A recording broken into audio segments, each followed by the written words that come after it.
What's going on, guys, and welcome to today's video. And I thought we would do another video that absolutely nobody asked for, but hopefully you might find interesting. And what we're going to be doing today is doing a fuel economy test on a V8 Wrangler. Now, yeah, it probably gets bad fuel economy, but the question is not, does a 392 get bad fuel economy? Is what fuel economy does it get between the 37's and the 35's? Now, yeah, it'll probably be bad on both, but I am taking a trip to the same place 2 days in a row, about 2.5 hours away. I'm in the Wichita, Kansas area, and I'm going to be going to Kansas City, Missouri area 2 days in a row, and I'll be coming back each evening. So I thought this would be a good opportunity to kind of figure out what this thing does out on the highway in hopefully very similar conditions. Now, is this going to be scientific and exact? No, absolutely not. We're of course just doing it here on the channel, but we should get a good, example of both ways. So what we're going to be going tomorrow morning out on the 37-inch mud trains. These are my wheels and tires that I run when we go on our off-road trips. These are a set of 392 non-XR wheels. So these are the lesser backspaced, but they are still the beadlock capable wheels, and they are wrapped in a 37 1250 R17 Terra Raider Delium NT. These were the cheapest 37's when I was putting this Jeep together, because again, they're just used off-road and they're gonna get torn up. So that's why the cheapest 37's are on this thing, but they carry quite a bit more weight, obviously, than the factory 35-inch tall BFG KO2. Now, the Jeep real quick, this is again, factory Extreme 35 package Jeep. So this is a 392 with 456 gears. So again, that's also going to come into our speedometer. Our speedometer is going to be off, or it is off when I'm on my 37's versus my 35's, but I'm just going to hand calculate our fuel economy. By hand calculate, I mean, I know the distance from my house to where I'm going.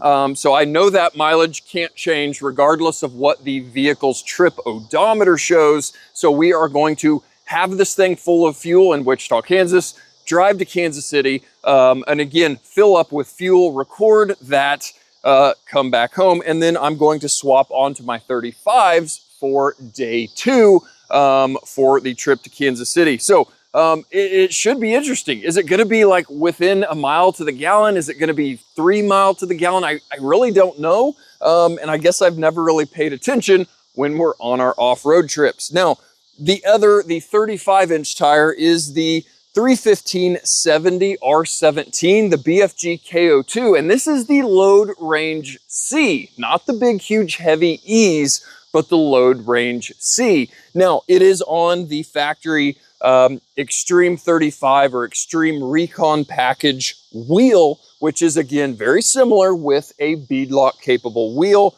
both with the factory beauty rings, not with the additional real beadlock ring and the additional bolts. So it should be pretty darn even with everything else aside. Tire pressure is very even. Both are running right around 30 PSI, so that shouldn't even really come into effect on rolling resistance, other than these are gonna have a lot more rolling resistance with the heavy mud terrain. So I'm gonna fill the thing up. We're going to drive and see what happens. I guess let me know down in the comments, what do you think is going to be the difference between the two? Is it something absolutely nothing, like a half mile to the gallon, or is it gonna be something kind of actually interesting, 3, 4, 5 miles to the gallon? I'm probably gonna lean towards the lower side of things, but I really don't know because I've never done this test. So enough talking.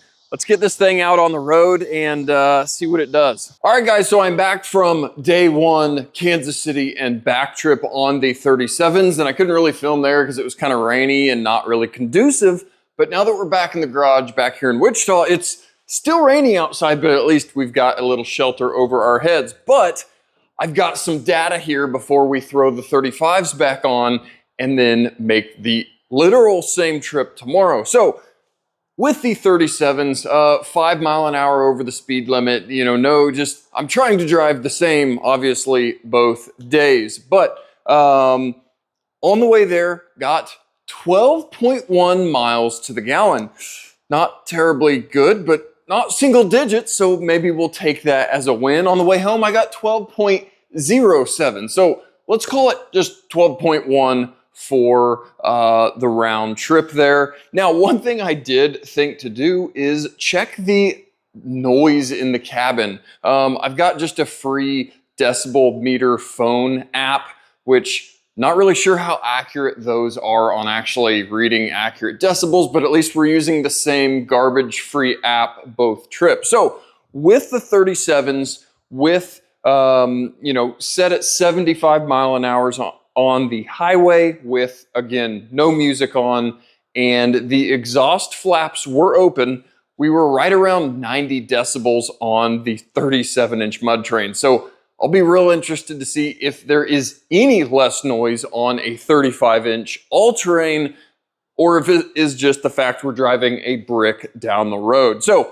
I'm going to swap the 35s back on real quick and get up early and make this trip again tomorrow and see what we get. So that's going to be, I really have no idea. I don't know that I've made just a straight up road trip where I've checked the fuel economy by hand this accurately versus just looking at the gauge there on the dash. So I'm gonna bolt some wheels on, and then I will see you guys probably back here tomorrow for me, but just right now for you. All right, guys, so I am now back in the garage after day 2 of my Kansas City trip there and back. And unfortunately, on the way there, it was like torrential rain and wind for like half the drive to Kansas City. The whole time I'm going, man, this is going to absolutely kill some fuel economy that we potentially would be getting. Even though I was trying to maintain the same speeds, it was a lot of rain, a lot of wind, again, about halfway there. So with the 35s, on the way there in the poor weather conditions, got 13.3 versus our 37s, which was 12.1, but on the way home had nice, clean lack of weather and actually got 13.9 on the way home. So almost 2 miles to the gallon, ish, kind of, if we were, you know, 12 to 12.1 on the 37s. And then, you know, probably we would have been a lot closer to that 13.9-ish, almost 14 there and back if I wouldn't have had horrible weather. So 2 miles to the gallon. I don't know if is that more or less than I was assuming. I don't even know what I was assuming. I guess that's maybe more. Maybe I didn't assume the difference would be 2. I don't know. Let me know down in the comments. You know, this is gonna unfortunately vary so dramatically on your drivetrain, gearing, wheel and tire weight, lift height, if you've got a big huge light bar and A-pillar lights and just all the drag associated with a modified Wrangler. But I just thought it was an interesting little test experiment since I did have the opportunity, or was needing to go there and back twice in 2 days back to back. So I don't know. That's what we came up with. Now, hopefully I will have looked up the wheel weights and tire weights between the 35s and 37s, so those can be up on the screen, because that should be a pretty shocking number also, I would assume. And now that I'm talking about it, I probably will just actually physically weigh the wheels and tires if our poor bathroom scale can support me plus a very heavy wheel and tire. So yeah, I don't know. Thought it was interesting. Didn't know what you guys thought or would, you know, assume that difference might be. And what is your Wrangler getting lifted up on your 35s? What do you kind of average out on your daily driving? And again, this one is the V8 392 variant, so it might be interesting to see some of the comments down there, you know, listing what you guys get with your gearing, tire size, lift, etc. Down in the comments. Now, is fuel economy thought about when you're buying a Wrangler, or should you be thinking about fuel economy when you're buying a Wrangler? No, probably not. But for a lot of us, or like me currently, this is my daily driver, so it's something that kind of is important, or kind of is at least in the back of your head as you're filling up the fuel tank every other week. So guys, thanks for coming out on a very uneventful video, because it was just a bunch of filming in the garage, because it wasn't really conducive to be filming out in Kansas City in the weather. But yeah, I got to unbolt and bolt on a whole bunch of tires multiple times, and now I know some numbers on my highway mileage. So if I'm making a cross-country trip, probably won't be running the 37's. Oh, speaking of, last but not least, I forgot to mention the sound decibel. You know, it was right around 90 decibels with those mud terrain 37's.